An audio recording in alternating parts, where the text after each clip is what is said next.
Hello കൂട്ടുകാരെ, ഞാൻ ഇന്ന് നിങ്ങളോട് പറയാൻ പോകുന്നത് നല്ല അടിപൊളി ഒരു ചൈനീസ് ക്രൈം ത്രില്ലർ സിനിമയാണ്. നമ്മൾ ഇന്ന് കാണാൻ പോകുന്ന ഈ സിനിമയുടെ പേരാണ് ലോസ്റ്റ് ഇൻ ദ സ്റ്റാർസ്. ഒന്നാം വിവാഹ വാർഷികം ആഘോഷിക്കാനായിട്ട് ബെർലാൻഡിയ എന്ന സ്ഥലത്തെത്തിയ ഹീഫെങ്ങിന്റെ ഭാര്യ മുസിയെ അവിടെ വെച്ച് കാണാതാകുന്നു. എന്നാൽ മുസിയാണെന്നും പറഞ്ഞിട്ട് മറ്റൊരു സ്ത്രീ അവിടെ പ്രത്യക്ഷപ്പെടും. ഈ സിനിമയിൽ നമ്മൾ പ്രതീക്ഷിക്കാത്ത കുറേ ട്വിസ്റ്റുകളുണ്ട് കേട്ടോ. ഇതിന്റെ ക്ലൈമാക്സ് ഉണ്ടല്ലോ, അതിൽ നിന്ന് നമുക്ക് കിട്ടുന്ന ഒരു സാറ്റിസ്ഫാക്ഷൻ അത് വേറെ ലെവലാ. എനിക്ക് ഈ സിനിമ ഒത്തിരി ഇഷ്ടമായി. അതുപോലെ നിങ്ങൾക്കും ഈ സിനിമ ഇഷ്ടമാകുമെന്നുള്ള ഉറച്ച വിശ്വാസത്തോടെ അടുത്ത ബെല്ലോടുകൂടി നമുക്ക് ഈ സിനിമ കണ്ടു തുടങ്ങാം. അതിനു മുമ്പൊരു കാര്യം, വീഡിയോ കാണുന്ന കൂട്ടുകാരെല്ലാവരും ദയവ് ചെയ്ത് നമ്മുടെ ചാനൽ ഒന്ന് സബ്സ്ക്രൈബ് ചെയ്യണം. പിന്നെ ഈ വീഡിയോ നിങ്ങൾക്ക് ഇഷ്ടമായാൽ ലൈക്സ്, കമൻറ്റ്സ് എന്നിവ വാരി വിതറാനും മറക്കരുത്. ഒന്നാം വിവാഹ വാർഷികം ആഘോഷിക്കാനായിട്ട് ഭാര്യ മുസിക്കൊപ്പം ബെർലാൻഡിയ എന്ന രാജ്യത്ത് എത്തിയതായിരുന്നു ഹീഫങ്. പക്ഷേ മുസിയെ കാണാതായിട്ട് ഇപ്പം 15 ദിവസമായി. ആദ്യ ദിവസം തന്നെ ഹീഫങ് അവിടുത്തെ പോലീസ് സ്റ്റേഷനിലെത്തി പരാതി കൊടുത്തെങ്കിലും ഇത്രയും ദിവസമായിട്ടും ഇവിടുത്തെ പോലീസ് മുസിയെ കണ്ടുപിടിച്ചിട്ടില്ല. ഹീഫങ്ങും മുസിയും ചൈനയിൽ നിന്ന് വന്ന ടൂറിസ്റ്റുകളായോണ്ട് ഇവിടുത്തെ പോലീസിന് അവരുടെ കേസ് അന്വേഷിക്കുന്നതിനോട് അത്ര താല്പര്യമില്ല. മുസിയെക്കുറിച്ച് ചോദിച്ച് ഹീഫങ് എന്നും ഇങ്ങനെ സ്റ്റേഷനിൽ കയറി ഇറങ്ങുന്നത് ഒരു പോലീസുകാരൻ ഇഷ്ടപ്പെടത്തില്ല. അയാൾ ഉടനെ അവനോട് നിന്റെ ഭാര്യ ആർക്കെങ്കിലും ഒപ്പം ഒളിച്ചോടിപ്പോയി കാണുമെന്ന് പറയും. ഇത് കേട്ട് ദേഷ്യം വന്ന ഹീഫങ് നിന്റെ വീട്ടിലെ പെണ്ണുങ്ങളെ പോലല്ല എന്റെ ഭാര്യ എന്ന് തിരിച്ചു പറയും. ഇതോടെ രണ്ട് പോലീസുകാര് ഇനി നിന്നെ ഇവിടെ കാണരുതെന്നും പറഞ്ഞ് അവനെ തൂക്കിയെടുത്ത് വെളിയിലെറിയും. എന്നിട്ടും തിരികെ പോകാതെ അവിടെ തന്നെ ഇരിക്കുന്ന ഹീഫങ്ങിന്റെ അടുത്തേക്ക് ആ സ്റ്റേഷനിലെ ഷെങ് എന്നൊരു പോലീസുകാരൻ ചെല്ലും. അയാള് ഹീഫങ്ങിന്റെ ഭാര്യ മുസിയെ അന്വേഷിക്കാമെന്ന് അവന് വാക്ക് കൊടുക്കും. തൽക്കാലം ഹീഫെങ് തിരികെ പോക്കോ, എന്തെങ്കിലും ആവശ്യം ഉണ്ടായാൽ വിളിക്കാൻ പറഞ്ഞ് നമ്പരും കൊടുക്കുന്നുണ്ട്. ഹീഫെങ്ങിന്റെ വിസയുടെ കാലാവധി ഇനി ആകെ 5 ദിവസം കൂടിയേ ഉള്ളൂ. അതിനുള്ളിൽ മുസിയെ കണ്ടെത്തണം. ഇല്ലേല് പിന്നെ തിരികെ ചൈനയിലേക്ക് പോയി അവിടുന്ന് പുതിയ വിസ സാങ്ഷനാക്കി വീണ്ടും തിരിച്ച് ഇവിടേക്ക് വരണം. പക്ഷെ അപ്പോഴേക്കും ഒരുപാട് ദിവസങ്ങൾ കഴിഞ്ഞിരിക്കും. അത്രയും താമസിച്ചാൽ ചിലപ്പം മുസിയ എന്നേക്കുമായിട്ട് നഷ്ടപ്പെടും. ഇതൊക്കെ ഓർത്ത് ദേഷ്യവും സങ്കടവും സഹിക്കാനാവാതെ ഹീഫെങ് മദ്യപിച്ചങ്ങ് ഉറങ്ങിപ്പോവും. എന്നാൽ രാവിലെ ഉറക്കം ഉണർന്ന ഹീഫെങ് കാണുന്നത് അവന്റെ ഒപ്പം ഒരു സ്ത്രീ കിടന്നുറങ്ങുന്നതാണ്. അവളെ വിളിച്ചുണർത്തിയിട്ട് നീ ഏതാ, ആരാ എന്നൊക്കെ അവൻ ചോദിക്കുമ്പം നിനക്കെന്താ ഹീഫെങ്ങെ ഉറങ്ങാൻ സമ്മതിക്കത്തില്ലേ, എന്നെ കാണാതായപ്പോഴത്തേക്കും നീ കുടി തുടങ്ങിയോ എന്നൊക്കെ അവൾ തിരിച്ചു ചോദിക്കും. അതിന് നീ ഏതാന്ന് പറഞ്ഞവൻ കട്ടിലേന്ന് ചാടി എഴുന്നേറ്റ് അവളെ സൂക്ഷിച്ചു നോക്കിയതും ഒരു ഭാവ വ്യത്യാസവും ഇല്ലാതെ അവൾ അവനെ കെട്ടിപ്പിടിച്ചിട്ട് സോറി ഹീഫങ്, നീ ഒന്ന് വരാൻ താമസിച്ചുകൊണ്ട് എനിക്ക് ദേഷ്യം വന്നു, അതാ ഞാൻ നിന്നെ ഒന്ന് പേടിപ്പിക്കാനായിട്ട് മനഃപൂർവ്വം ഇത്രയും ദിവസം മാറി നിന്നതെന്ന് പറയും. ഇവൾ ഈ പറയുന്നതെല്ലാം കേട്ടിട്ട് അവനൊന്നും മനസ്സിലാവത്തില്ല. അവൾ ഉടനെ ഫോൺ എടുത്ത് കാണിച്ചിട്ട് നിങ്ങൾ എന്തോത്തിന് എന്നെ ഇങ്ങനെ അന്തം വിട്ടു നോക്കുന്നേ, ഞാനല്ലേ നിങ്ങളുടെ ഭാര്യ മുസി എന്ന് ചോദിക്കും. ഹീഫങ് അവളുടെ ഫോണിലേക്ക് നോക്കുമ്പം അതിന്റെ വാൾപേപ്പറിൽ ഹീഫങ്ങും ഈ സ്ത്രീയും സ്നേഹത്തോടെ കെട്ടിപ്പിടിച്ച് നിൽപ്പുണ്ട്. കിളിപോയ ഹീഫങ് ഉടനെ സ്റ്റേഷനിൽ വെച്ച് അവനെ സഹായിക്കാമെന്ന് പറഞ്ഞ പോലീസുകാരനുണ്ടല്ലോ ഷെങ്, അയാളെ വിളിച്ച് കാര്യം പറയും. ഒരു അജ്ഞാത സ്ത്രീ അവന്റെ ഭാര്യ മുസിയാണെന്ന് അവകാശപ്പെട്ട് അവന്റെ റൂമിൽ നിൽക്കുന്നുണ്ടെന്ന് പറയും. ഓഫീസർ ഷെങ് വന്നിട്ട് ആ സ്ത്രീയുടെ പാസ്പോർട്ട് പരിശോധിക്കും. അതിലെ പേരും അഡ്രസ്സും എല്ലാം മുസിയുടേതാണ്. ഹീഫെങ്ങിന്റെ പാസ്പോർട്ടുമായിട്ട് ഇതൊന്ന് ഒത്തു നോക്കാനായിട്ട് അവന്റെ പാസ്പോർട്ട് എവിടെയെന്ന് ചോദിക്കുമ്പം അവൻ ഇങ്ങനെ അവിടെ എവിടെയും കിടന്ന് തപ്പുവാണ്. ഇത് കണ്ട ആ സ്ത്രീ ഒരു കാര്യം എവിടാ വെച്ചതെന്നറിയാത്ത ആളോടാണോ പാസ്പോർട്ട് ചോദിക്കുന്നതെന്നും പറഞ്ഞ് അവന്റെ പാസ്പോർട്ട് ഡ്രോയറിൽ നിന്ന് എടുത്തു കൊടുക്കും. ഷെങ് 2 പാസ്പോർട്ടും പരിശോധിച്ച് നോക്കുമ്പം രണ്ടുപേരും ഒരേ ദിവസം ഒരേ എയർപോർട്ടിൽ തന്നെയാണ് ഇവിടെ വന്നിട്ടുള്ളത്. അതും പോരാഞ്ഞ് രണ്ടിലും ഒരേ അഡ്രസ്സ്. ഒരുമിച്ച് ഒരേ സ്ഥലങ്ങളിലേക്ക് നേരത്തെ ഒരുപാട് യാത്രകൾ പോയതും ഈ 2 പാസ്പോർട്ടിലും ഉണ്ട്. അതോടെ ഇത് മുസിയാണെന്ന് ഷെങ്ങിന് ഉറപ്പാവും. ഇത്രയും ദിവസം എവിടായിരുന്നു എന്ന് ചോദിക്കുമ്പോൾ എന്നെ സ്കൂബ ഡൈവിങ്ങിന് കൊണ്ടുപോയി ആകാശത്തെ നിലാവും അതിനകത്ത് നക്ഷത്രങ്ങളും ഒക്കെ കാണിച്ചു തരാം, റെഡി ആയിരിക്കാൻ പണ്ട് പോയ ആളെ പാതിരാത്രി കഴിഞ്ഞിട്ട് ഞാൻ കണ്ടിട്ടില്ല. ദേഷ്യം വന്നതുകൊണ്ട് കുറച്ചു നേരം ഒന്ന് വിഷമിക്കട്ടെ എന്ന് കരുതി ഞാനങ്ങ് മാറി നിന്നതാ. ഇനിയിപ്പം തിരികെ പോകാനാകെ 5 ദിവസം കൂടിയല്ലേ ഉള്ളൂ, അതുകൊണ്ടാ വന്നേന്ന് പറയും. ഇത് കേട്ട് ഞെട്ടിയ ഹീഫങ് ഈ സ്ത്രീ പറയുന്നത് മൊത്തം പച്ചക്കള്ളോ, ഇവളെന്റെ ഭാര്യ മുസിയുമല്ല, എനിക്കിവളെ അറിയത്തുമില്ല. എന്റെ ഭാര്യ മുസി ഭയങ്കര ഇൻട്രോവേർട്ടാ, ഞാനില്ലാതെ അവൾ ഒരിക്കലും ഈ മുറിയിൽ നിന്ന് പുറത്തിറങ്ങത്തോലുമില്ല. പക്ഷേ സ്റ്റേഷനിൽ ഹീഫങ് കൊടുത്ത പരാതി ഷെങ് വായിച്ചു നോക്കിയായിരുന്നു. അതില് ഇപ്പോഴത്തെ ഈ മുസി പറഞ്ഞ പോലെ അവളെ ഡൈവിങ്ങിന് കൊണ്ടുപോകാമെന്നും പറഞ്ഞ് ഹീഫങ് കുറച്ച് സർപ്രൈസ് ഒക്കെ അവൾക്ക് സെറ്റ് ചെയ്യാനായിട്ട് പുറത്തേക്ക് പോയിരുന്നു. പക്ഷേ ഇതിനിടയ്ക്ക് ബീച്ചിലെ ആഘോഷങ്ങളിൽ പെട്ട് അവൻ മുസിയെ വിളിക്കാനായിട്ട് കുറച്ച് താമസിച്ചാണ് റൂമിലെത്തിയത്. അന്നേരമാണ് മുസി അവിടെ കാണുന്നില്ലെന്നുള്ള കാര്യം ഹീഫങ് അറിയുന്നത്. ഇപ്പൊ ഈ സ്ത്രീയും അത് തന്നെയാ പറയുന്നത്. അന്ന് അവനെ കാണാത്തോണ്ട് ആ ദേഷ്യത്തില് അവനെ ഒന്ന് പേടിപ്പിക്കാനായിട്ട് മാറി നിന്നു. തിരികെ പോകാൻ ഇനി ആകെപ്പാട് 5-6 ദിവസമേ ഉള്ളൂ, അതുകൊണ്ട് അവര് തിരികെ വന്നു. എന്നാൽ ഇതല്ല മുസി എന്ന് ഹീഫങ് ഉറപ്പിച്ചു പറഞ്ഞിട്ട് അവരാദ്യമായിട്ട് കണ്ടതിനെക്കുറിച്ചും കല്യാണം കഴിച്ചതിനെക്കുറിച്ചൊക്കെ ചോദിക്കും. അതിനെല്ലാം കൃത്യമായിട്ടാണ് അവൾ മറുപടി കൊടുക്കുന്നത്. ഇതുകൂടി കേട്ടതോടെ ഷെങ് മുസിയോട് സോറിയും പറഞ്ഞ് അവിടുന്ന് പോകാനായിട്ട് ഇറങ്ങിയതും ഹീഫങ് പിന്നെ അവന്റെ പിന്നാലെ ചെന്നിട്ട് എൻ്റെ ഫോണിൽ എൻ്റെ ഭാര്യ മുസിയുടെ ഫോട്ടോ ഉണ്ടെന്ന് പറഞ്ഞ് ഗ്യാലറി നോക്കുമ്പം അതിലുള്ളത് മൊത്തം ഈ സ്ത്രീയും അവനും കൂടെ നിൽക്കുന്നതാണ്. ഇതോടെ കൺട്രോൾ പോയ ഹീഫങ് ഈ ഹോട്ടലിലെ ജീവനക്കാരോട് ചോദിച്ചു നോക്ക്, അവരെന്റെ ഭാര്യ മുസിയെ കണ്ടിട്ടുണ്ടെന്ന് പറഞ്ഞ് അവരോട് ചോദിക്കും. അവരും ഇതാണ് ഹീഫങ്ങിനൊപ്പം ഇവിടെ താമസിച്ച അയാളുടെ ഭാര്യ മുസി എന്ന് ഉറപ്പിച്ചു പറയും. ഉടനെ ഹീഫങ് എന്റെ ഭാര്യ മുസിയുടെ തൊടയിൽ ഒരു പാടുണ്ട്, അത് നോക്കട്ടെ എന്നും പറഞ്ഞ് ഈ സ്ത്രീയുടെ തുണി മാറ്റി നോക്കും. അവൻ പറഞ്ഞ അതേ പാട് അവിടെയുണ്ട്. ദേഷ്യം വന്ന മുസി അവന്റെ മുഖത്തിട്ടോർണം കൊടുത്തിട്ട് അവിടുന്ന് എഴുന്നേറ്റ് പോകും. എന്നിട്ടും ഹീഫങ് ഓഫീസർ ഷെങ്ങിന്റെ പിന്നാലെ ചെന്നിട്ട് ഇത് മുസി അല്ലെന്ന് പറഞ്ഞതും നിന്റെ ഈ പ്രകടനം കണ്ടിട്ട് അവരുടെ സേഫ്റ്റിയിൽ എനിക്ക് സംശയമുണ്ട്, അതുകൊണ്ട് ഇന്ന് രാത്രി ഞാനായിട്ട് അവരെ മറ്റൊരു ഹോട്ടലിൽ നിർത്താൻ പോവാണെന്ന് അവൻ പറയും. ഷെങ് ഹോട്ടലിന്റെ CCTV ഉൾപ്പെടെ എല്ലാ കാര്യങ്ങളും ചെക്ക് ചെയ്തായിരുന്നു. അതിലും ഇവർ ഒരുമിച്ചാണ് വന്നിട്ടുള്ളത്. പക്ഷേ ഇവനൊപ്പം നിൽക്കുമ്പം തൊപ്പി കൊണ്ട് അവരുടെ മുഖം മറഞ്ഞിരുന്നെങ്കിലും പിന്നെ അവൾ ഒറ്റയ്ക്ക് നിൽക്കുന്ന വീഡിയോയിൽ ഈ സ്ത്രീയുടെ മുഖം തന്നെ കാണുന്നുണ്ട്. അതുമല്ല സ്റ്റേഷനിൽ നിന്ന് മുസിയുടെ ഡീറ്റെയിൽസ് കിട്ടിയിട്ടുണ്ട്. അത് ഷെങ് നോക്കുമ്പം പാസ്പോർട്ടിൽ കണ്ട ഡീറ്റെയിൽസും ഈ സ്ത്രീയുടെ ഫോട്ടോയും എല്ലാം ഒന്ന് തന്നെയാ. സ്റ്റേഷനിലാണേലും 100 കൂട്ടം പണിയുണ്ട്. നിന്റെ ഈ തമാശയ്ക്ക് നിന്നരാൻ തൽക്കാലം എനിക്ക് സമയമില്ല. ഭാര്യയെ കാണാനില്ലെന്ന് പറഞ്ഞ് കുറെ ദിവസമായിട്ട് സ്റ്റേഷനിൽ കയറി ഇറങ്ങുന്ന കണ്ട് സഹതാപം തോന്നിയുണ്ടാ ഇതിലിടപെട്ടത്. ഭാഗ്യത്തിന് ഭാര്യ തിരിച്ചു വന്നപ്പം ഈ ഭാര്യയല്ല ഇനി വേറെ ഭാര്യ വേണമെന്ന് പറയുന്നു. കേസ് ക്ലോസ് ആയി എന്നും പറഞ്ഞുകൊണ്ട് ഷെങ് അങ്ങ് ഇറങ്ങിപ്പോകും. ഉടനെ ഹീഫങ് നേരത്തെ അവനും മുസിയും കൂടെ അവിടെയുള്ള സ്ഥലങ്ങളൊക്കെ കാണാൻ പോയിരുന്നല്ലോ, അവിടുത്തെ ഫോട്ടോഗ്രാഫർമാരെ കൊണ്ട് അവരുടെ ഫോട്ടോ എടുപ്പിച്ചിട്ടുണ്ടായിരുന്നു. അവിടേക്ക് ചെന്ന് അന്നെടുത്ത എന്തെങ്കിലും ഫോട്ടോ ഉണ്ടോ എന്ന് തിരക്കും. പക്ഷെ അന്ന് ആ ഫോട്ടോ എടുത്ത ഫോട്ടോഗ്രാഫർ അവിടെ ഇല്ല. അവനുടനെ അവിടുത്തെ പല കച്ചവടക്കാരോടും ചെന്നിട്ട് അവനൊപ്പം വന്ന സ്ത്രീയെ ഓർമ്മയുണ്ടോ എന്ന് ചോദിക്കും. അവർക്കാർക്കും ഇവൻ ഏതാന്ന് പോലും ഓർമ്മയില്ല. പിന്നെയല്ലേ കൂടെ വന്ന സ്ത്രീയെ അവർ ഓർമ്മിക്കുന്നത്. ഈ വഴിക്ക് കാര്യങ്ങളൊന്നും നീങ്ങത്തില്ലെന്ന് മനസ്സിലാക്കിയ ഹീഫങ് ചൈനയിലെ അവന്റെ ഒരു കൂട്ടുകാരനെ വിളിച്ചിട്ട് മുസിയുടെ ഏതെങ്കിലും ഫോട്ടോ നിന്റെ കയ്യിലുണ്ടോ എന്ന് ചോദിക്കും. അതിനവൻ തിരിച്ച് നിന്റെ ഭാര്യയുടെ ഫോട്ടോ എന്തിനാടാ എന്റെ കയ്യിൽ വെക്കുന്നേ, നീ മുസിയുടെ ഏതെങ്കിലും കൂട്ടുകാരെ വിളിച്ചിട്ട് അവരോട് ചോദിക്കാൻ പറയും. മുസിക്ക് ചൈനയിൽ കൂട്ടുകാരൊന്നുമില്ല. ആള് ഭയങ്കര ഇൻട്രോവേർട്ടാണ്. ഒരു ഇൻട്രോവേർട്ട് പ്രോമാക്സ് ആണ് മുസി. അതുമല്ല മുസി വളർന്നതും പഠിച്ചതും എല്ലാം അമേരിക്കയിലാണ്. ചൈനയിലേക്ക് വന്നിട്ട് ഏകദേശം 1.5 വർഷമേ ആയിട്ടുള്ളൂ. മുസിക്ക് അമേരിക്കയിൽ ഒരു ബെസ്റ്റ് ഫ്രണ്ട് ഉണ്ട്, ഷെൻമാൻ എന്നാണ് അവളുടെ പേര്. പക്ഷേ അവളും ഈ ഹീഫങ്ങുമായിട്ട് ഒരിക്കൽ പോലും മിണ്ടിയിട്ടില്ല. ഹീഫങ് സത്യം പറഞ്ഞാൽ അവളുടെ ഒരു ഫോട്ടോ പോലും കണ്ടിട്ടില്ല. പക്ഷെ നമ്പർ അവൻ്റെ ഫോണിലുണ്ട്. അവനത് തപ്പിയെടുത്ത് വിളിക്കും, പക്ഷെ കിട്ടുന്നില്ല.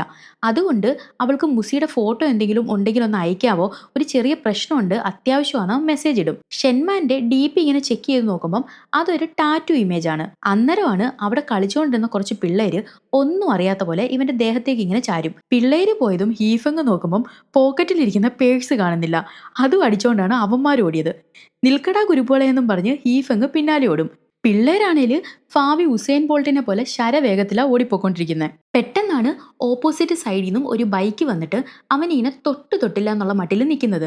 അപ്പോഴേക്കും പിള്ളേര് പോയ വഴിയിലൂടെ കുറെ ഗുണ്ടകള് ആരടാ ഞങ്ങളുടെ പുതിയ തലമുറ ഓടിക്കുന്നതെന്നുള്ള മട്ടിൽ അവിടേക്ക് വരും. അത് കണ്ട് ഹീഫങ് ഒന്ന് പേടിക്കുന്നുണ്ടെങ്കിലും ബൈക്കിൽ വന്ന ആ പെൺകുട്ടി ഹെൽമെറ്റ് അങ്ങ് ഊരി മാറ്റും. അവളുടെ മുഖം കണ്ട ഉടനെ തന്നെ ആ വന്നവന്മാരിൽ ഒരാള് പേഴ്സ് ഒക്കെ സൂക്ഷിക്കണ്ടേ ചേട്ടാന്നും പറഞ്ഞ് ആ പേഴ്സ് അവന്റെ നേരെ ഇട്ട് കൊടുക്കും. അവനതിൽ പൈസ ഉണ്ടെന്ന് നോക്കിയിട്ട് ആ പെൺകുട്ടിയുടെ താങ്ക്സ് പറയുമ്പോഴേക്കും അവള് വണ്ടി എടുത്ത് പോയി കഴിഞ്ഞിരുന്നു. അവിടുന്ന് ഹീഫങ് പോകുന്നത് കാണാതാകുന്നതിന് മുമ്പ് മുസിയും ഹീഫങ്ങും കൂടെ അവിടെ ഒരു ബുക്ക് സ്റ്റോറിൽ ചെന്നിട്ട് അവർക്ക് ഇഷ്ടപ്പെട്ട കുറച്ച് ബുക്സ് വാങ്ങിയിരുന്നു. അവിടുത്തെ CCTV ചെക്ക് ചെയ്താൽ മുസിയുടെ ഫോട്ടോ എന്തെങ്കിലും കിട്ടുമെന്ന് കരുതിയിട്ട് അവിടെ ഇരിക്കുന്ന സ്ത്രീയോട് ആ CCTV വിഷ്വൽസ് ഒക്കെ ഒന്ന് കാണിക്കാവോ എന്ന് ചോദിക്കും. പോലീസ് അല്ലാതെ ആർക്കും അവർ വിഷ്വൽസ് കൊടുക്കത്തില്ല. അപ്പോഴാണ് ആഹാ വീണ്ടും ഞാൻ പിണങ്ങി പോകുമെന്ന് കരുതി പിന്നാലെ വന്നതാണോ എന്നും ചോദിച്ച് മുസി അവൻ്റെ അടുത്തേക്ക് വരുന്നത്. എന്നാൽ ഹീഫങ് അവളെ ശ്രദ്ധിക്കാതെ ഷെങ്ങിനെ വിളിച്ചിട്ട് ഒരേ ഒരു തവണത്തേക്കും കൂടെ ഒന്ന് വരാമോ എന്ന് ചോദിക്കും. ഷെങ് വന്ന് CCTV ചെക്ക് ചെയ്യുമ്പം ഈ നിൽക്കുന്ന സ്ത്രീ തന്നെയാണ് ഹീഫങ്ങിനൊപ്പം അന്ന് കടയിലും വന്നിരിക്കുന്നത്. ഇതെല്ലാം കൂടി കണ്ട് ടെൻഷനായ ഹീഫങ്ങിന് അവൻ എപ്പോഴും വരാറുള്ള ആ ശക്തമായ തലവേദന വരും. ഉടനെ അവൻ കയ്യിൽ സൂക്ഷിച്ചിരിക്കുന്ന എപ്പോഴും ഈ തലവേദനയ്ക്ക് കഴിക്കുന്ന ഒരു മരുന്നുണ്ട്, അതെടുത്ത് കഴിക്കാൻ പോയതും മുസി അത് തട്ടിപ്പറിക്കും. എന്നിട്ട് ഈ മരുന്ന് പൂർണ്ണമായിട്ട് നിർത്താൻ ഡോക്ടർ നിന്നോട് പറഞ്ഞിട്ടുള്ളതല്ലേ, ഞാനിത് എത്ര തവണ എടുത്ത് കളഞ്ഞതാ, പിന്നെയും ഞാൻ അറിയാതെ ഈ മരുന്ന് നിനക്ക് എവിടുന്നാ കിട്ടുന്നതെന്ന് ദേഷ്യപ്പെടും. ഹീഫങ് ഉടനെ ചെന്നത് പിടിച്ചു വാങ്ങാൻ നോക്കുമ്പോൾ ആ മരുന്ന് കുപ്പി താഴെ വീഴും. അത് ഷെങ് എടുത്തതും ഹീഫങ് അവന്റെ കയ്യിൽ നിന്നും തട്ടിപ്പറിക്കാൻ നോക്കും. ദേഷ്യം വന്ന ഷെങ് അവനെ തട്ടി മാറ്റിയിട്ട് ഈ മരുന്ന് ഡേഞ്ചർ കാറ്റഗറിയിലുള്ളതാണല്ലോ, അതെന്തിനാ നീ കഴിക്കുന്നതെന്ന് ചോദിക്കും. അതെനിക്ക് തലവേദന വരുമ്പം കഴിക്കാറുള്ളതാണെന്ന് ഹീഫങ് പറയുമ്പോൾ അത് കേട്ട മുസി വെറും ഒരു തലവേദനയ്ക്കുള്ള മരുന്നല്ല അത്, കല്യാണം കഴിഞ്ഞ് 6 മാസമൊക്കെ ആയപ്പോഴേക്കും അടിക്കടി ഹീഫങ്ങിന് തലവേദന വരാൻ തുടങ്ങി. ആദ്യമൊക്കെ സാധാരണ പെയിൻ കില്ലേഴ്സ് കഴിക്കുമ്പം അത് മാറുമെങ്കിലും പിന്നീട് അസഹ്യമായ തലവേദനയും ഒപ്പം ഈ ഫേഷ്യൽ മസിൽസ് ഒക്കെ ഇങ്ങനെ അനിയന്ത്രിതമായിട്ട് ചലിക്കാനും തുടങ്ങി. ഇതൊരു നാഡീരോഗമാണെന്നാണ് ആദ്യം കാണിച്ച സ്പെഷ്യലിസ്റ്റ് പറഞ്ഞത്. മുസിയെ വിവാഹം കഴിക്കുന്നതിന് മുമ്പ് ഹീഫെങ് ഒരു ഡൈവിംഗ് ഇൻസ്ട്രക്ടർ ആയിരുന്നു. വർഷങ്ങളായിട്ട് ഇങ്ങനെ ഡീപ്പ് ഡൈവ് ചെയ്ത് വെള്ളത്തിന്റെ ആ ഒരു സമ്മർദ്ദം അവന്റെ തലച്ചോറിന് പ്രശ്നമാകാൻ തുടങ്ങി. പതിയെ പതിയെ തലച്ചോറിലെ ചില ഞരമ്പുകൾ ഡാമേജ് ആയി. അതാണ് ഈ തലവേദന വരാൻ കാരണം. അത് മാറാനായിട്ടായിരുന്നു അന്ന് ഡോക്ടർ ഈ മരുന്ന് കൊടുത്തത്. പക്ഷെ ഈ മരുന്ന് കഴിച്ചതോടെ തലവേദന മാറിയെങ്കിലും ചില സമയങ്ങളിൽ ഹീഫെങ്ങിന് ഓർമ്മ നഷ്ടമാകാൻ തുടങ്ങി. അതായിരിക്കും ചിലപ്പോൾ ഇപ്പം മുസിയെ പോലും അവന് തിരിച്ചറിയാൻ പറ്റാത്തത്. ഒരിക്കൽ ഉറക്കത്തിൽ നിന്നുണർന്ന് അടുത്ത് കിടക്കുന്ന മുസി അവൻ കൊല്ലാൻ പോലും ശ്രമിച്ചിരുന്നു. അവന്റെ തലച്ചോറിന് ഇപ്പോൾ കാര്യമായ പ്രശ്നമുണ്ടെന്ന് മുസി പറയുന്നത് കേട്ടതും ഹീഫെങ്ങിന്റെ കൺട്രോൾ പോവും. അവൻ പിന്നെയും കിടന്ന് ബഹളം വെക്കാൻ തുടങ്ങിയതും ദേഷ്യം വന്ന ഷെങ്, നിനക്ക് മാനസിക പ്രശ്നങ്ങളുണ്ടെന്ന് ഇപ്പം നിന്റെ ഭാര്യ പറഞ്ഞപ്പോഴേ എനിക്ക് മനസ്സിലായത്. മര്യാദയ്ക്ക് നിന്റെ വിസ കാലാവധി കഴിയുമ്പം ചൈനയിലേക്ക് പൊക്കോണം. അതുപോലെ ഇനി ഈ കേസും പറഞ്ഞ് എന്നെ വിളിക്കരുതെന്നും പറഞ്ഞ് അയാൾ അങ്ങ് പോവും. ബുക്ക് സ്റ്റോളിൽ നിന്ന് ഇറങ്ങിയ ഹീഫെങ് നേരെ പോകുന്നത് ഇവിടെ വന്നതിന് ശേഷം അവൻ എപ്പോഴും പോകുന്ന വലിയൊരു ബാറിലേക്കാണ്. അപ്പോഴാണ് അവിടെ ന്യൂസിൽ നേരത്തെ അവന്റെ പേഴ്സ് മോഷണം പോയപ്പോൾ ഒരു സ്ത്രീ സഹായിച്ചില്ലേ, അവരുടെ എന്തോ ഒരു വാർത്ത കാണുന്നത്. അതാരാന്ന് ഹീഫെങ് ബാറിലെ ജോലിക്കാരനോട് തിരക്കുമ്പം അവളുടെ പേര് ചിന്മ എന്നാണ്. ആള് ആ നാട്ടിലെ ഫേമസ് ആയിട്ടുള്ള ഒരു അഡ്വക്കേറ്റ് ആണ്. അവളെ ഒരു കേസ് ഏൽപ്പിച്ച പിന്നെ ഒന്നും പേടിക്കാനില്ല. ആള് സ്വയം അന്വേഷിച്ച് തെളിവുണ്ടാക്കി ഈ കേസ് ഏൽപ്പിച്ചത് ആരാണേലും അവരെ രക്ഷപ്പെടുത്തും. ഏറ്റെടുത്തിട്ടുള്ള ഒരു കേസിൽ പോലും അവൾ ഇതുവരെ തോറ്റിട്ടില്ല. ഇവിടുത്തെ ഒരു മാഫിയ ഗ്യാങ്ങിനെ അവളിപ്പം അടപടലം പൂട്ടിയ ന്യൂസാണ് TV കാണിക്കുന്നത്. എന്ന് വെച്ച് നിരപരാധികളുടെ കേസ് മാത്രമൊന്നുമല്ല, ദുഷ്ടന്മാരെയും അവൾ പുഷ്പം പോലെ രക്ഷിക്കാറുണ്ട്. അവൾ ഈ ബാറിൽ തന്നെ ഉണ്ടെന്ന് അയാൾ ഹീഫെങ്ങിന് കാണിച്ചു കൊടുക്കും. അവൻ അടുത്തേക്ക് ചെന്നതും ചിന്മ അവനെ കണ്ടിട്ട് എന്താ നിന്റെ കേസെന്ന് ചോദിക്കും. അതെങ്ങനെ മനസ്സിലായെന്ന് അവൻ തിരക്കുമ്പം നിന്റെ മുഖം കണ്ടാൽ അറിയാം എന്തോ വലിയൊരു പ്രശ്നത്തിൽ നീ കുടുങ്ങിക്കിടക്കുകയാണെന്ന് പറയും. പെട്ടെന്നവൻ എനിക്കല്ല എൻ്റെ ഒരു ഫ്രണ്ടിനാണ് പ്രശ്നമെന്ന് പറയും. അവനും ഭാര്യയും ഒരു രാജ്യത്തേക്ക് ടൂർ പോയി. കുറച്ച് ദിവസം കഴിഞ്ഞപ്പോൾ ഭാര്യയെ കാണുന്നില്ല. 10-15 ദിവസം കഴിഞ്ഞപ്പോൾ ഏതോ ഒരു സ്ത്രീ വന്നിട്ട് അവരാണ് അവന്റെ ഭാര്യ, അതുമല്ല എനിക്ക് അല്ല എന്റെ കൂട്ടുകാരന് മാനസിക പ്രശ്നം ഉണ്ടെന്നാണ് ഒരു പോലീസുകാരനെ വരെ പറഞ്ഞു വിശ്വസിപ്പിച്ചിരിക്കുന്നത്. ഇതിനെന്താണ് ചെയ്യേണ്ടതെന്ന് ചോദിക്കും. ഇത് കേട്ട ചിന്മയ്, നീ എത്രയും പെട്ടെന്ന്, ഓ സോറി നീയല്ലല്ലോ, നിന്റെ ഫ്രണ്ട് എത്രയും പെട്ടെന്ന് ഈ നാട്ടിൽ നിന്ന് സ്വന്തം നാട്ടിലേക്ക് പോകുന്നതായിരിക്കും നല്ലതെന്ന് പറയും. ഉടനെ ഹീഫെങ് ഒരുപാട് സ്നേഹിച്ച് ആഗ്രഹിച്ച് പ്രണയിച്ച് കല്യാണം കഴിച്ച ഭാര്യയെ അങ്ങനെ പെട്ടെന്ന് കാണാതാവുമ്പം അവളെ ജീവന് തുല്യം സ്നേഹിക്കുന്ന ഭർത്താവ് എങ്ങനെയാണ് അവളെ കണ്ടെത്താതെ സ്വന്തം നാട്ടിലേക്ക് പേടിച്ച് ഓടിപ്പോകുന്നത്? അതൊരിക്കലും പറ്റത്തില്ലെന്ന് പറയും. അപ്പോഴാണ് ചിന്മ അവനോട് പോലീസിനും പത്രക്കാർക്കും ഒന്നും കണ്ടെത്താൻ കഴിയാതെ പോയ കുറച്ച് നാൾ മുമ്പ് ഈ നാട്ടില് വെക്കേഷൻ ആഘോഷിക്കാനായിട്ട് വന്ന ദമ്പതികൾക്ക് സംഭവിച്ച ഒരു അപകടത്തെക്കുറിച്ച് പറയുന്നത്. കല്യാണം കഴിഞ്ഞ് ഹണിമൂൺ ആഘോഷിക്കാനായിട്ടായിരുന്നു മിൻമിയും ഭർത്താവ് ജിൻജുവും ഇവിടേക്ക് വന്നത്. ഒരു ദിവസം ഇവിടെ തന്നെയുള്ള ഒരു കടയിൽ നിന്ന് മിൻമി ഡ്രസ്സ് എടുത്തിട്ട് അതൊക്കെ ഇട്ടു നോക്കാനായിട്ട് ട്രയൽ റൂമിൽ കയറിയതും ആ ഫ്ലോർ പൊട്ടി അവൾ അതിനുള്ളിലേക്ക് വീഴും. സത്യത്തിൽ അതൊരു ട്രാപ്പായിരുന്നു. കുറെ നേരമായിട്ടും മിൻമിയെ കാണാഞ്ഞോണ്ട് പുറത്തിരുന്ന ഭർത്താവ് ജിൻജു അവളെ അന്വേഷിച്ച് ആ ട്രയൽ റൂമിലേക്ക് ചെന്ന് നോക്കുമ്പം അവളെ കാണുന്നില്ല. ഉടനെ തന്നെ അയാൾ പോലീസിൽ പരാതിപ്പെട്ടെങ്കിലും അതുകൊണ്ട് യാതൊരു പ്രയോജനം ഉണ്ടായില്ല. വേറെ നിവൃത്തിയില്ലാത്തതുകൊണ്ട് ജിൻജു സ്വന്തം നാട്ടിലോട്ട് തിരിച്ചുപോയി. എന്നാൽ ഒരു 5-6 കൊല്ലം കഴിഞ്ഞ് ഒരു ബിസിനസ് ട്രിപ്പിനായിട്ട് ബോസിനൊപ്പം മറ്റൊരു രാജ്യത്തേക്ക് ചെന്ന ജിൻജുവിന് ബോസിന്റെ കൂടെ ഒരു നൈറ്റ് ക്ലബിലേക്ക് പോകേണ്ടി വന്നു. അതാണെങ്കിൽ സാധാരണ ക്ലബ്ബൊന്നുമല്ല, മനസാക്ഷിയില്ലാത്ത സമനില തെറ്റിയവന്മാർക്ക് വേണ്ടിയിട്ട് അങ്ങനെയുള്ളവർക്ക് ഇഷ്ടപ്പെടുന്ന കുറച്ച് ഫ്രീക്കായിട്ടുള്ള കാര്യങ്ങളാണ് അവിടെ നടക്കുന്നത്. എന്നാൽ അവിടെ വെച്ച് ജിൻജു മിൻമിയെ കണ്ടു. ആ ഫ്രീക്ക് ഷോയിലെ പ്രധാന ആകർഷണം അവളായിരുന്നു. മിൻമിയുടെ രൂപം കണ്ടിട്ടാണ് ജിൻജു ഞെട്ടിയത്. വയറിന് താഴേക്ക് കയ്യും കാലും ഒന്നുമില്ല, വായിലാണേലും നാക്കുമില്ല പല്ലുമില്ല, അങ്ങനെ ഒന്നുമില്ലാതെ ഏതോ ഒരു അജ്ഞാത ജീവിയെ പോലെയാണ് അവളെ പ്രദർശിപ്പിച്ചിരിക്കുന്നത്. ഈ നാട്ടിൽ നിന്ന് കാണാതാകുന്ന മിക്ക ടൂറിസ്റ്റ് സ്ത്രീകളുടെ അവസ്ഥ ഇതൊക്കെ തന്നെയായിരിക്കും. അവരെ എന്തിനൊക്കെ ഉപയോഗിക്കുന്നുണ്ടെന്ന് പറയാൻ പറ്റത്തില്ല. ഇതെല്ലാം കേട്ട് ഹീഫെങ് പേടിക്കുന്ന കണ്ട ചിന്മേ, ഓ നീ പേടിക്കണ്ട, ഓ നീ അല്ലല്ലോ നിന്റെ കൂട്ടുകാരൻ പേടിക്കണ്ട, അവന്റെ ഭാര്യ ചിലപ്പം സേഫ് ആയിട്ട് തന്നെ തിരിച്ചു വരുമെന്ന് ആശ്വസിപ്പിക്കും. എന്നാൽ അവൾ പോകാനിറങ്ങിയതും ഹീഫെങ് പിന്നാലെ ചെന്ന് കൂട്ടുകാരന് വേണ്ടിയിട്ടല്ല അവന്റെ ഭാര്യയാണ് മിസ്സായിരിക്കുന്നത്, സഹായിക്കാവോ എന്ന് ചോദിക്കും. ഇത് കേട്ട് ചിന്മ ചിരിച്ചോണ്ട്, ആണോ, എനിക്ക് മനസ്സിലായതേ ഇല്ല, പറഞ്ഞതിന് നന്ദി, നീ നാളെ ജീവനോടുണ്ടെങ്കിൽ രാവിലെ എൻ്റെ ഓഫീസിലേക്ക് വരാൻ അവൾ പറയും. ഇവളെന്തിനാ അങ്ങനെ പറഞ്ഞതെന്ന് മനസ്സിലാകാതെ ചുറ്റും നോക്കുമ്പോഴാണ് ഹീഫെങ്ങിന് ആരൊക്കെയോ അവനെ ശ്രദ്ധിക്കുന്നുണ്ടെന്ന് മനസ്സിലാവുന്നത്. അപ്പോഴേക്കും ചിന്മ അവിടുന്ന് പോയി കഴിഞ്ഞിരുന്നു. ഇനി 3 ദിവസം കൂടെ ഹീഫെങ്ങിന്റെ വിസയ്ക്ക് കാലാവധിയുള്ളൂ. അതുകൊണ്ട് അവൻ രാവിലെ തന്നെ ചിന്മയെ കാണാനായിട്ട് അവളുടെ ഓഫീസിലേക്ക് ചെല്ലും. കാര്യങ്ങളെല്ലാം കേട്ട ശേഷം ചിന്മ നടക്കാൻ സാധ്യതയുള്ള കാര്യം അതേപോലെ തന്നെ ഹീഫെങ്ങിനോട് തുറന്നു പറയും. അതായത് മുസിയുടെ കാര്യത്തിൽ വലിയ പ്രതീക്ഷയൊന്നും വേണ്ട. ഒന്നാമത് അവളെ കാണാതായിട്ട് ഇപ്പം 10-17 ദിവസമായി. ഇതുവരെ അവളെക്കുറിച്ച് ഒരറിവുമില്ല. ഈ നാട്ടിലാണേല് പുറത്തുനിന്ന് വരുന്ന സ്ത്രീകളെയും പുരുഷന്മാരെയും അങ്ങനെ എല്ലാവരെയും ലക്ഷ്യം വെച്ചിട്ട് വലിയൊരു മാഫിയ ഗ്യാങ് പ്രവർത്തിക്കുന്നുണ്ട്. ഇവിടുത്തെ പോലീസിനും ഇതിനെക്കുറിച്ചൊക്കെ നല്ല അറിവുണ്ട്. അതാണ് ടൂറിസ്റ്റുകാർ അവരുടെ തിരോധാനമായിട്ട് ബന്ധപ്പെട്ട് എന്തെങ്കിലുമൊക്കെ കേസ് കൊടുത്താൽ പോലീസ് അത് മൈൻഡ് പോലും ചെയ്യാത്തത്. പക്ഷേ പബ്ലിക്കായിട്ട് ആരെയും തട്ടിക്കൊണ്ടുപോകാനോ ഉപദ്രവിക്കാനോ ഇവിടുത്തെ ഈ മാഫിയ ഗ്യാങ് ശ്രമിക്കത്തില്ല. അതുകൊണ്ട് മുസി ആരെയും പരിചയപ്പെട്ട് എന്തേലും പറഞ്ഞു പറ്റിച്ചിട്ടായിരിക്കും കൊണ്ടുപോയിരിക്കുന്നത്. പക്ഷേ മുസിയെ അങ്ങനെ ആർക്കും പറഞ്ഞു പറ്റിക്കാൻ പറ്റത്തില്ലെന്ന് ഹീഫെങ്ങിന് ഉറപ്പാ. കാരണം ആള് ഭയങ്കര ഇൻട്രോവേർട്ട് ആണല്ലോ. എന്തായാലും കേസ് ഏറ്റെടുത്ത സ്ഥിതിക്ക് മുസിയെക്കുറിച്ചുള്ള കാര്യങ്ങളെല്ലാം, അതായത് അവളുടെ സ്വഭാവം, മുസിയെ എപ്പോഴാണ് ഹീഫെങ് പരിചയപ്പെട്ടത്, അവരുടെ വിവാഹ ജീവിതം തുടങ്ങി അവളെ കാണാതാവുന്നതിന് തൊട്ടു മുമ്പുള്ള കാര്യങ്ങൾ വരെ സത്യസന്ധമായിട്ട് പറയാൻ ചിന്മയ അവനോട് ആവശ്യപ്പെടും.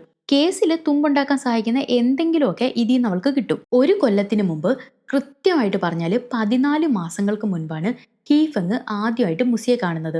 ഹീഫെങ് ഡൈവിംഗ് പഠിപ്പിക്കുന്ന സ്ഥാപനത്തിൽ പഠിക്കാനായിട്ട് വന്നതായിരുന്നു മുസി.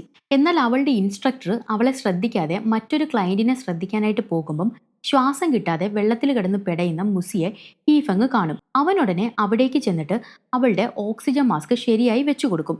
എന്നിട്ട് അവളെ മുകളിലേക്ക് കൊണ്ടുവരും. അവളെ ശ്രദ്ധിക്കാതെ ഒറ്റയ്ക്കാക്കി പോയതിന് അവളുടെ ഇൻസ്ട്രക്ടറെ അവൻ വഴക്ക് പറയും. അപ്പോഴാണ് ആദ്യമായിട്ട് മുസിയുടെ മുഖം അവൻ കാണുന്നത്. ഒറ്റ നോട്ടത്തിൽ തന്നെ ഹീഫെങ്ങിന് അടിവയറ്റിലൊരു ബട്ടർഫ്ലൈ പറക്കുന്ന പോലെ തോന്നി. ഹീഫെങ് അവൾക്ക് ഡൈവിംഗ് ചെയ്യുന്നതിനിടയിൽ എന്തെങ്കിലും അപകടം ഉണ്ടായാൽ മറ്റുള്ളവരെ അത് മനസ്സിലാക്കി കൊടുക്കാനുള്ള അണ്ടർ വാട്ടർ സിഗ്നൽസ് അവൾക്ക് പഠിപ്പിച്ചു കൊടുക്കും. പിന്നീട് അവനാണ് അവളെ ഡൈവിംഗ് പഠിപ്പിച്ചത്. മുസിക്ക് പെയിന്റിങ്സ് എന്ന് വെച്ചാൽ ഭയങ്കര അഡിക്ഷൻ ആണ്. ഒരിക്കൽ ഹീഫെങ് ധരിച്ച ഷർട്ട് കണ്ടിട്ട് അവള് ആദ്യമായിട്ട് അവന്റെ ഷർട്ടിന് പിന്നിലെ ആ ഒരു പെയിന്റിംഗ് ഡിസൈനെ കുറിച്ചിട്ട് അവനോട് സംസാരിക്കും. മുസിയും നന്നായിട്ട് ചിത്രങ്ങളൊക്കെ വരയ്ക്കും. വാൻഗോഗ് ആണ് ഹീഫെങ്ങിന്റെ ഫേവറേറ്റ് പെയിന്റർ എന്ന് മനസ്സിലാക്കിയ മുസിക്ക് അവനോട് ചെറിയൊരു അടുപ്പമൊക്കെ തോന്നും. പതിയെ പതിയെ അത് പ്രണയമായിട്ട് മാറും. മുസിയുടെ ഫേവറേറ്റ് പെയിന്റിംഗ് എന്ന് പറഞ്ഞാൽ സ്റ്റാറി നൈറ്റ് ആണ്. അവളത് പറയുമ്പം നിന്നെ ഒരിക്കല് കടലിനടിയിലെ തെളിഞ്ഞ വെള്ളത്തിൽ ഡൈവ് ചെയ്യിപ്പിച്ച് ഞാൻ ആ തിളങ്ങുന്ന ആകാശം കാണിച്ചു തരുമെന്ന് ഹീഫെങ് അവൾക്ക് വാക്കുകൊടുക്കും. ആകെ 1 മാസം മാത്രമാണ് ഇവർ പ്രണയിച്ചത്. അങ്ങനെ ഒരു യാത്രക്കിടെ മുസി അവളുടെ ബെസ്റ്റ് ഫ്രണ്ട് ഷെൻമാനെ കുറിച്ച് അവനോട് പറയും. അവളുടെ അടുത്തും മുസി എക്സ്ട്രോവേർട്ട് ആണ്. ഷെൻമാൻ ഒരു നാടക ഡയറക്ടറാണ്. പക്ഷേ ഹീഫെങ് ഇതുവരെ അവളെ നേരിട്ട് കണ്ടിട്ടില്ല. ഒരിക്കൽ പോലും ഷെൻമാനോട് സംസാരിച്ചിട്ടുമില്ല. പരിചയപ്പെട്ട് ഒരാഴ്ചയ്ക്കുള്ളിൽ തന്നെ മുസി ഹീഫെങ്ങുമായിട്ട് പ്രണയത്തിലായത് അവളുടെ കൂട്ടുകാരി ഈ ഷെൻമാന് ഒട്ടും ഇഷ്ടപ്പെട്ടില്ല. ഷെൻമാൻ അവളുടെ നാടക സംഘമായിട്ട് ലോകം മൊത്തം ഇങ്ങനെ പലതരത്തിലുള്ള ഫെസ്റ്റിവലിലും പങ്കെടുക്കുന്ന തിരക്കിലായിരുന്നു. അതുകൊണ്ട് അവൾ ഹീഫെങ്ങിനെ നേരിട്ട് കണ്ട ശേഷം മാത്രം മുസി ആ ബന്ധം തുടർന്നാൽ മതി, ചാടിക്കേറി പ്രണയിക്കാൻ നിൽക്കേണ്ടെന്ന് ഷെൻമാൻ മുസിക്ക് താക്കീത് കൊടുത്തിരുന്നു. ഷെൻമാന് അവന് ഇഷ്ടമല്ലെന്ന് ഹീഫെങ്ങിന് മനസ്സിലായോണ്ട് അവളുമായിട്ട് കൂട്ടാകാൻ മുസി നിർബന്ധിച്ചിട്ടും അവനും മനഃപൂർവ്വം അകന്നു നിന്നു. ചൈനയിലെ ഏറ്റവും റിച്ചായ ഫാമിലികളിലൊന്നായിരുന്നു മുസിയുടെ കുടുംബം. കോടിക്കണക്കിന് രൂപ ടേൺ ഓവറുള്ള വലിയൊരു ബിസിനസ് സാമ്രാജ്യത്തിന്റെ ഏക അവകാശി അവളാണ്. കുറച്ചു മാസങ്ങൾക്ക് മുമ്പ് അവളുടെ അച്ഛനും അമ്മയും ഒരു ആക്സിഡന്റിൽ മരിച്ചു. അതോടെ ബിസിനസിന്റെ ചുമതല മൊത്തം മുസിയാണ് ഏറ്റെടുത്തത്.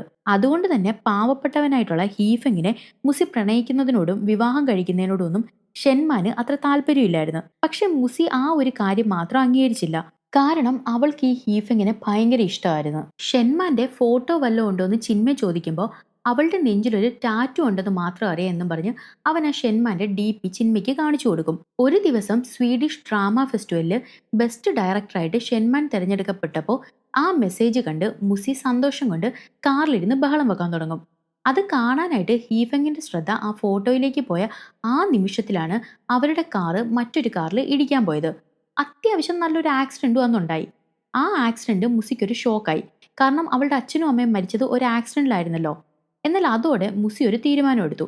ഇതുവരെ ഷെൻമാൻ വന്നിട്ട് കല്യാണം കഴിക്കാമെന്ന് തീരുമാനിച്ചിരുന്ന മുസി 3 ദിവസത്തിനുള്ളിൽ കല്യാണം നടത്താനായിട്ട് ഹീഫെങ്ങിനോട് ആവശ്യപ്പെടും. ഷെൻമാൻ ആണെങ്കിൽ നാടകവുമായിട്ട് ബന്ധപ്പെട്ട് ഓരോ രാജ്യങ്ങളിലായോണ്ട് എപ്പോഴും വിളിക്കാനും പറ്റിയില്ല. കല്യാണം കഴിഞ്ഞ ശേഷമാണ് ഷെൻമാൻ ഈ കാര്യം അറിയുന്നത് തന്നെ. ആ വിവാഹം കഴിഞ്ഞ അന്നു മുതൽ മുസിയെ അവസാനമായിട്ട് കാണുന്ന ആ നിമിഷം വരെ അവരുടെ ജീവിതം സ്വർഗമായിരുന്നു. മുസിയെ കാണാതാകുന്ന അന്ന് വൈകിട്ട് അവൾക്കൊരു സർപ്രൈസ് ഡിന്നർ കൊടുക്കാനായിട്ട് ഹീഫെങ് തീരുമാനിച്ചിരുന്നു. അതിനായിട്ട് അവൻ ബീച്ച് ഹോട്ടലിലെ ടേബിളൊക്കെ ബുക്ക് ചെയ്തിട്ടുണ്ടായിരുന്നു.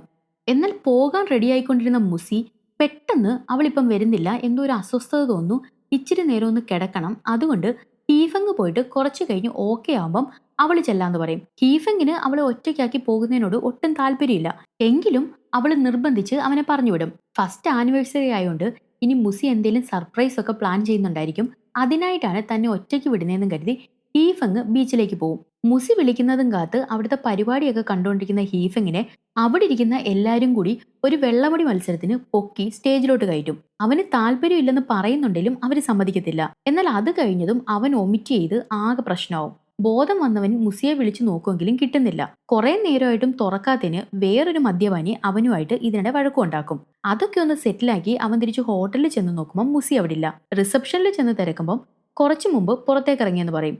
അത് കേട്ട് ഹീഫങ് പുറത്തെല്ലാം പോയി നോക്കുമെങ്കിലും അവളെ കാണുന്നില്ല. ഇത്രയുമാണ് സംഭവിച്ചത്. ഇപ്പം വന്നിരിക്കുന്ന സ്ത്രീയുടെ കള്ളം പൊളിക്കാനും യഥാർത്ഥ മുസിയെ കണ്ടുപിടിക്കാനും നിലവില് ആകെയുള്ളൊരു വഴി എന്ന് പറഞ്ഞാൽ ഇവരെ അന്ന് ഫോട്ടോ എടുത്ത ആ ഫോട്ടോഗ്രാഫറെ കണ്ടുപിടിച്ച് ആളുടെ കയ്യിൽ നിന്ന് അത് വാങ്ങിക്കുക എന്നത് മാത്രമാണ്. അതിനായിട്ട് ചിന്മയ ഹീഫെങ്ങിനെയും കൂട്ടി ആ സ്റ്റുഡിയോയിലേക്ക് ചെല്ലും. ചിന്മയെ കണ്ട സ്റ്റുഡിയോ ഓണർ ഫോട്ടോഗ്രാഫറുടെ അഡ്രസ്സ് കൊടുക്കും. അവിടുന്ന് അവര് നേരെ പോകുന്നത് ഹീഫങ് താമസിക്കുന്ന ഹോട്ടലിലേക്കാണ്. മുസിയാണെന്ന് അവകാശപ്പെട്ട സ്ത്രീ ഇവൻ ഉപദ്രവിക്കുമെന്ന് കരുതി ഷെങ് ഏർപ്പാടാക്കി കൊടുത്തിരിക്കുന്ന ഒരു ഹോട്ടലിലാണ് താമസിക്കുന്നത്. പോകുന്ന വഴി കാറിലിരുന്ന് ചിന്മയ ബുക്ക് സ്റ്റോളിൽ നിന്ന് കളക്ട് ചെയ്ത ആ വീഡിയോ ഒക്കെ കാണുന്നുണ്ട്. ഇതിനിടെ ഹീഫെങ്ങിനെ കെ എന്നൊരാൾ വിളിക്കും. പക്ഷെ അവനത് എടുക്കാതെ കട്ട് ചെയ്ത് വിടും. ഹോട്ടലിലെത്തി ആ മുറിയൊക്കെ പരിശോധിച്ചിട്ട് ലാപ്ടോപ്പിലെ ബുക്ക് സ്റ്റോളിൽ നിന്നുള്ള വീഡിയോ ഹീഫെങ്ങിനെ കാണിച്ചിട്ട് ഇത് എഡിറ്റഡ് ആണെന്ന് ചിന്മയ പറയും. എന്നാൽ ഹീഫെങ്ങിന് അതെന്താണെന്ന് മനസ്സിലാവത്തില്ല. ഉടനെ അവള് ആദ്യം വീഡിയോയിൽ കാണുന്ന മുസി ആ ബില്ലടിക്കാനായിട്ട് കൊണ്ടുപോകുന്ന ബുക്കും ബില്ലടിച്ചതിന് ശേഷം കയ്യിലിരിക്കുന്ന ബുക്കും രണ്ടും രണ്ടാണ്. അതുമല്ല, ആദ്യം വരുന്ന വീഡിയോയിൽ ഒറിജിനൽ മുസിയുടെ മുഖം ഹാറ്റ് കാരണം കാണാൻ പറ്റത്തില്ല. എന്നാൽ ഈ എഡിറ്റ് ചെയ്തിരിക്കുന്ന വീഡിയോയിൽ മനഃപൂർവ്വം അവൾ മുഖം കാണിക്കുന്ന പോലെ തോന്നുന്നുണ്ട്. മിക്കവാറും മുസിയുടെ തിരോധാനത്തിന് പിന്നിൽ ഈ ഹോട്ടലിലെ ലോബി മാനേജറിനും പങ്കുണ്ടായിരിക്കും. കാരണം റൂമിലേക്ക് വരുന്ന സമയം ചിന്മയ അയാളെ ശ്രദ്ധിച്ചിരുന്നു. ആ ലോബി മാനേജർ ധരിച്ചിരിക്കുന്നത് 4-5 ലക്ഷം രൂപ വിലയുള്ള കണ്ണാടിയാണ്. ഈ ഹോട്ടലിന്റെ ഒറിജിനൽ മാനേജറിന് പോലും അത്രയും വിലയുള്ള കണ്ണാടി വെക്കാൻ സാധ്യതയില്ല. അതിനർത്ഥം നന്നായി പണം ഉണ്ടാക്കുന്ന മറ്റെന്തോ ഒരു പണി ഈ ജോലിക്ക് പുറമെ അയാൾക്കുണ്ട്. നിങ്ങളാണേലും കോടീശ്വരന്മാരാണെന്ന് ഇവിടെ വന്ന നിമിഷം തന്നെ ആ മാനേജർ മനസ്സിലാക്കി കാണും. ഒപ്പം നിങ്ങളുടെ തലച്ചോറിന് കാര്യമായിട്ടുള്ള എന്തോ പ്രശ്നമുള്ളതും അതിന് മരുന്ന് കഴിക്കുന്നതും അയാൾ അറിഞ്ഞിട്ടുണ്ടാവും. മിക്കവാറും നിങ്ങൾ പുറത്ത് സ്ഥലങ്ങളൊക്കെ കാണാൻ പോയപ്പം സ്പെയർ കീ ഉപയോഗിച്ച് റൂമിൽ കയറിയ അയാൾ ഈ മരുന്ന് കണ്ടിട്ടുണ്ടാകും. മുസിയെ കാണാതായതോടെ അയാൾ സ്വന്തമായിട്ടൊരു പ്ലാൻ ഉണ്ടാക്കി അത് നടപ്പിലാക്കിയതായിരിക്കും. നിങ്ങൾ അവളെ തപ്പി നടക്കുമ്പം നിങ്ങളുടെ മുറിയിൽ നിന്ന് മുസിയെക്കുറിച്ചുള്ള ഡീറ്റെയിൽസ് അവരെടുത്ത് കാണും. ന്യൂറോ പ്രശ്നങ്ങൾ കാരണം നിങ്ങളെ പെട്ടെന്ന് പറ്റിക്കാമെന്ന് കരുതിയിട്ടുണ്ടാവും. അങ്ങനെ ഓരോ കള്ളത്തെളിവുകളൊക്കെ ഉണ്ടാക്കി ഫ്രെയിം ചെയ്ത് അയാളുടെ കൂട്ടത്തിലെ ഒരു പെണ്ണിനെ മുസിയാണെന്ന് വേഷം കെട്ടിച്ചിറക്കിയതായിരിക്കും. നിങ്ങൾ അന്യരാജ്യക്കാരായതുകൊണ്ട് പോലീസിൽ പരാതിപ്പെട്ടാലും ഒരു കാര്യമില്ല. ഇവര് ആ ബുക്ക് സ്റ്റാളിലെ സ്ത്രീക്കും പൈസ കൊടുത്ത് അവരെ സ്വാധീനിച്ച് വീഡിയോ എഡിറ്റ് ചെയ്തായിരിക്കും. ഒരുപക്ഷെ ഇവിടുത്തെ പോലീസിനും ഇതിലെല്ലാം പങ്കുണ്ടായിരിക്കും. നിങ്ങൾ പറഞ്ഞ ഷെങ് അയാൾ ചിലപ്പോൾ നല്ലവനായിരിക്കും. അതുകൊണ്ടാണ് സഹായിക്കാനായിട്ട് വന്നത്. അയാൾ അന്വേഷിച്ചാലും ഒന്നും കണ്ടുപിടിക്കാൻ പറ്റാത്ത അത്ര പെർഫെക്റ്റ് ആയിട്ടായിരിക്കും ഈ ഗ്യാങ് എല്ലാം സെറ്റ് ചെയ്ത് വെച്ചിരിക്കുന്നത്. ഇവര് മാത്രമല്ല, ചിലപ്പം ഇതിന് പിന്നിൽ വലിയ ഏതെങ്കിലും മാഫിയ ഗ്യാങ് തന്നെ കാണും. ചിലപ്പം മുസിയെ കാണാതാകുന്നതിന് മുൻപേ തന്നെ ഇവരെല്ലാം പ്ലാൻ ചെയ്തിട്ടുണ്ടാകും. അതിനാണ് സാധ്യത കൂടുതൽ. അതാകുമ്പം ഈസി ആയിട്ട് ചിലരെ മാനിപ്പുലേറ്റ് ചെയ്യാൻ പറ്റും. മിക്കവാറും നിങ്ങൾ ഇവിടെ റൂം ബുക്ക് ചെയ്തപ്പോൾ തന്നെ അവര് നിങ്ങളെക്കുറിച്ച് ചൈനയിൽ തിരക്കിയിട്ടുണ്ടാകും. എന്നിട്ട് നിങ്ങൾ പോലും അറിയാതെ നിങ്ങളെ ഫോളോ ചെയ്ത് കാണുന്ന ചിലർക്കേലും ഈ സ്ത്രീ നിങ്ങളുടെ ഭാര്യയാണെന്ന് തോന്നിയും കാണും.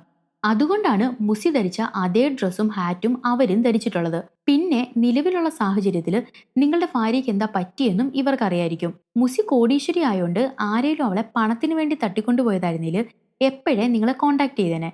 പക്ഷേ ഇത്രയും ദിവസമായിട്ടും അതുണ്ടാകാത്ത സ്ഥിതിക്ക് ഈ ഹോട്ടലുകാർക്ക് മുസിയുടെ തിരോധാനത്തിൽ പങ്കുണ്ട്. അവരുടെ ഉദ്ദേശം മറ്റെന്തോ ആണ്. ഇവരിങ്ങനെ സംസാരിച്ചുകൊണ്ടിരിക്കുമ്പോൾ ആരോ വരുന്ന പോലെ തോന്നിയ ഹീഫങ് പോയി നോക്കുമ്പോൾ മുസി എന്ന് പറയുന്ന ആ സ്ത്രീ ഇങ്ങോട്ടേക്ക് വരുന്നതാണ്. തൽക്കാലം നിങ്ങളെ അവൾ കാണണ്ടെന്നും പറഞ്ഞ് ഹീഫങ് ചിന്മയെ മാറ്റി നിർത്തും. ഡ്യൂപ്പ് മുസി വന്നിരിക്കുന്നത് നേരത്തെ ഹീഫങ് പ്ലാൻ ചെയ്ത സർപ്രൈസ് ഡിന്നറിന് പകരം അവൾ ഒരു ഡിന്നർ ബുക്ക് ചെയ്തിട്ടുണ്ട്. അങ്ങനെ പരസ്പരം പിണക്കമൊക്കെ തീർക്കാന്ന് പറയാനാണ്. ഇത് കേട്ട് ഹീഫങ് ഒന്ന് ഞെട്ടുന്നുണ്ട്. ഈ സർപ്രൈസ് ഡിന്നറിന്റെ കാര്യമൊക്കെ മുസിക്കും അവന് മാത്രം അറിയാവുന്ന കാര്യങ്ങളായിരുന്നു. അപ്പോഴാണ് അവള് മേശപ്പുറത്തിരിക്കുന്ന 2 ഗ്ലാസുകൾ ശ്രദ്ധിക്കുന്നത്.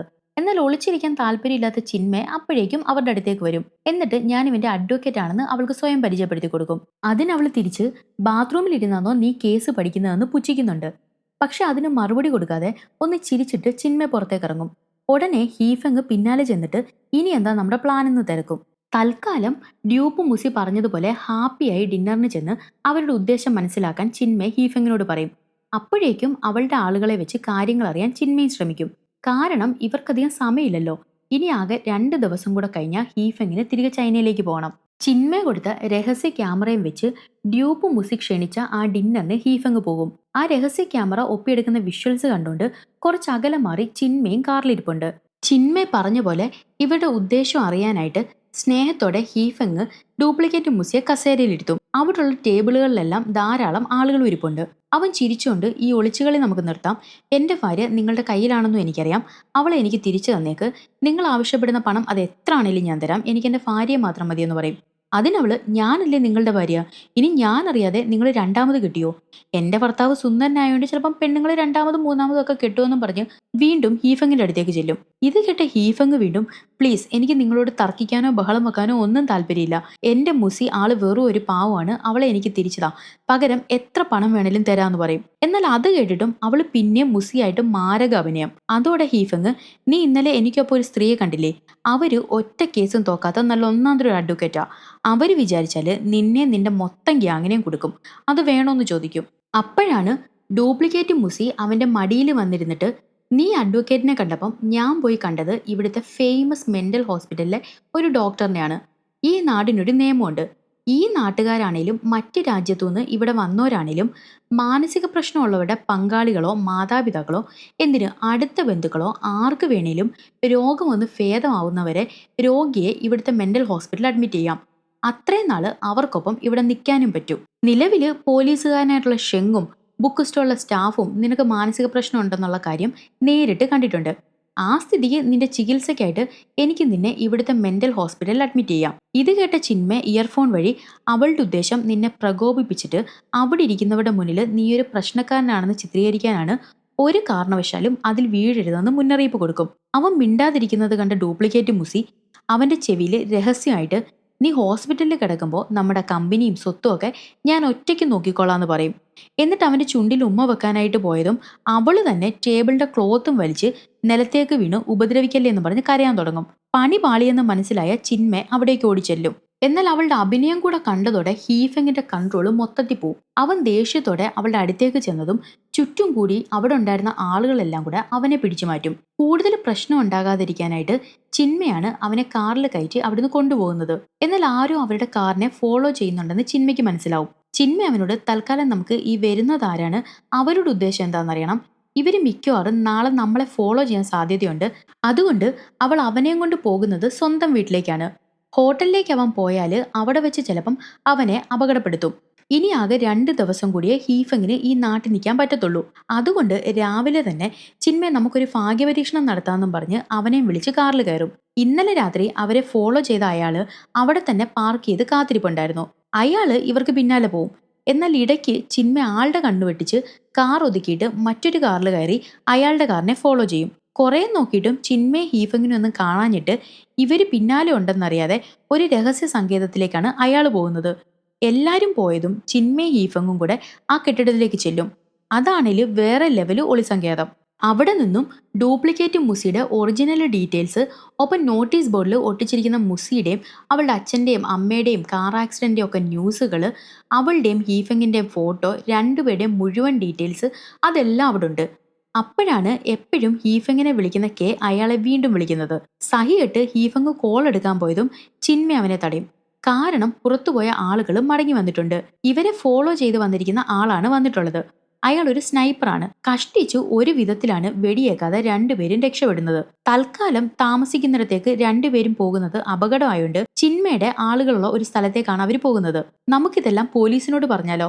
അവന്മാര് കൊല്ലാനും മടിക്കില്ലെന്ന് ഹീഫെങ് പറയുമ്പോൾ ചിന്മയ അത് സമ്മതിക്കില്ല. കാരണം പോലീസിലും ഇവർക്ക് നല്ല സ്വാധീനം കാണും.